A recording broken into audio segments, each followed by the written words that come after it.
second person that we're going to be talking to tonight. He is a great director. He has directed such films as Sin Nombre. He's done a short film as well in the past. Sin Nombre came out in 2009. I urge you to watch that if you haven't seen it.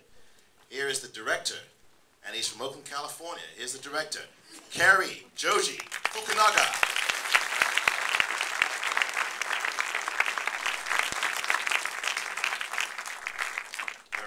Very nice welcome. First of all, I just want to ask a few questions, and I just want to also let you know that as I'm asking questions, please have some questions that you can think of for yourselves, obviously, and then we'll throw it out to you.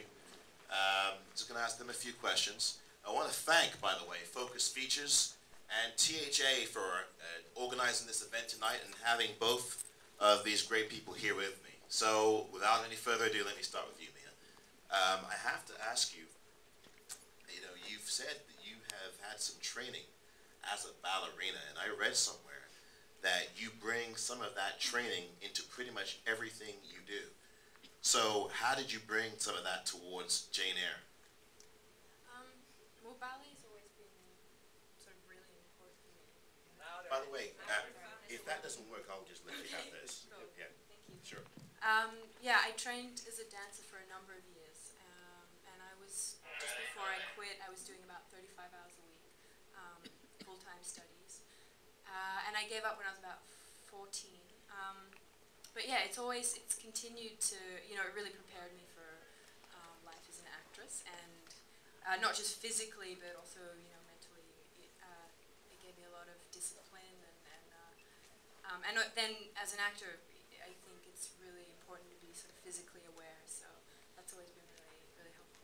And it's been it's a demanding role, I mean, because you go through a lot as a character. Obviously, look, you've played now two 18th, 19th century figures. And in this one particularly, Charlotte Bronte's great work. Can you just talk about your preparation, your process as you went through this wonderful character, really well done performance too?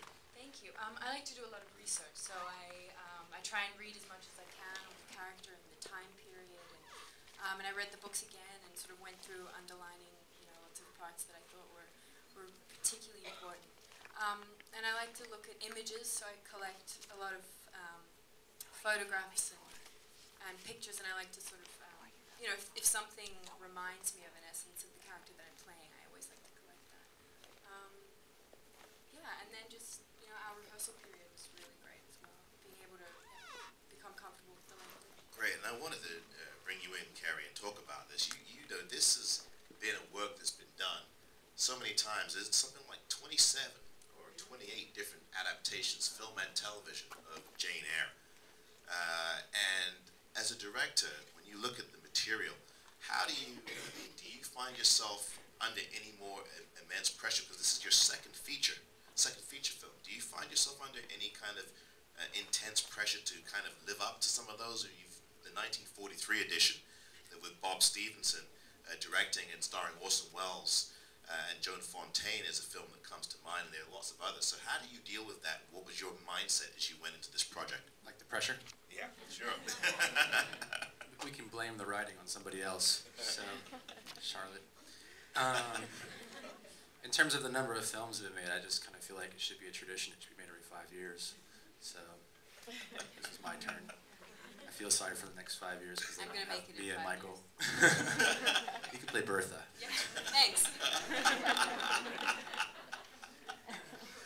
Yeah, I mean, did you have to study up and watch any other these films, or did you just look at the novel, just focus on that, and keep concentrating on what you had to do? Because there's a lot of different tones. You've captured a lot of different nuances in this film that other versions may not have. These characters really think and breathe, and we kind of really immerse ourselves in the atmospheres that these characters travel around in, and you do that impressively also in Sin Nombre. So can you talk about that aspect of the production? How long did it take to shoot? The atmospheres, you shot it all in England, correct?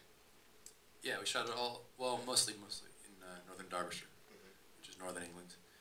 If you look at a map, it's only about a third up the way of the island, but they call that northern England. Right. So everything north of London is northern England. But What was the first part of the question? Well, I was just trying to ask you, you've caught a lot of different tones to this, and how do you approach the research for that? You know, how did you read the book? Obviously you did, but did you go into a lot of watching other films on it? How did you do that? Yeah.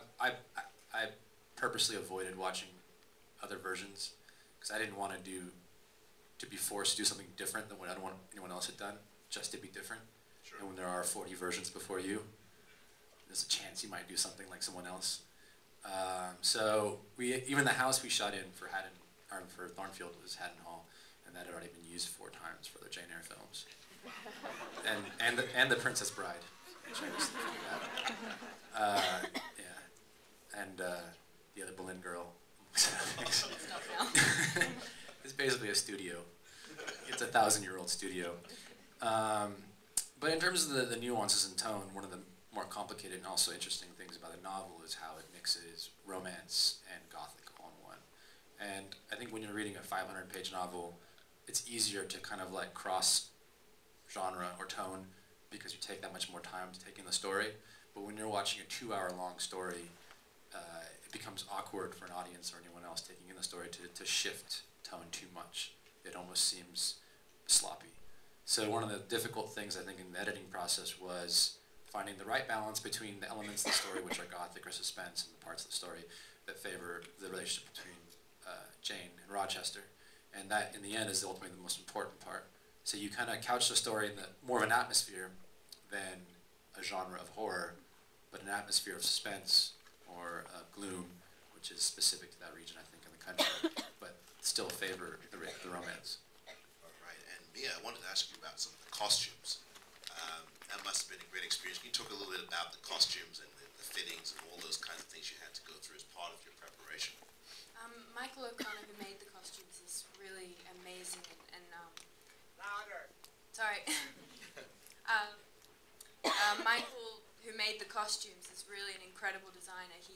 He's so detailed and his work is really specific and thoughtful.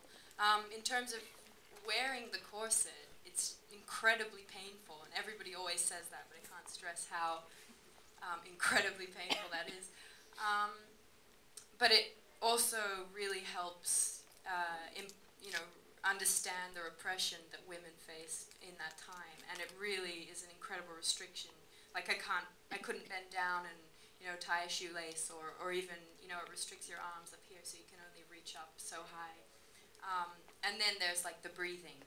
You can only breathe a half breath, so it's restricts your voice, and it's really It's a torture device. Yeah, it's a whole other thing. I'll ask each of you one last question, and then the audience can come on in and have at it here.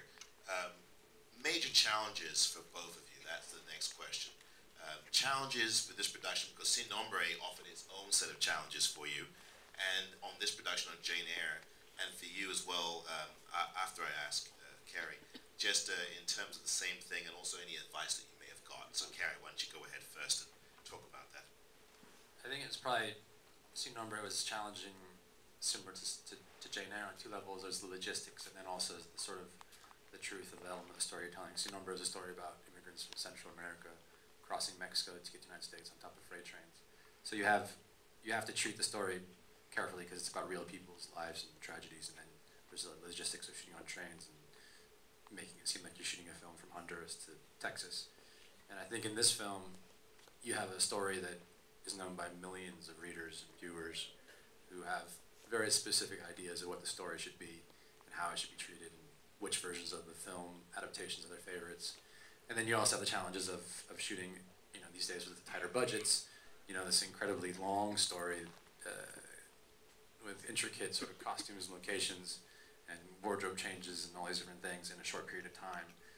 Mia was talking about the corset she wears. Anytime we had to do a wardrobe change, meaning like we're, within one day you're shooting, several different scenes, and if she needed to change her wardrobe to a different costume, because lovely Michael Connor designed about 7 costumes for maybe 10 costumes, but 8 costumes too many. And then every time we had to change one, we were talking about an hour-and-a-half turnaround time. So you're losing 3 hours if you do 2 costume changes in one day of shooting time out of like a 10-hour day of shooting. So you lose a third of your shooting time just changing a dress. That makes things really difficult. I mean, you know, waiting for a woman to change a dress is already long enough. And then when you're shooting.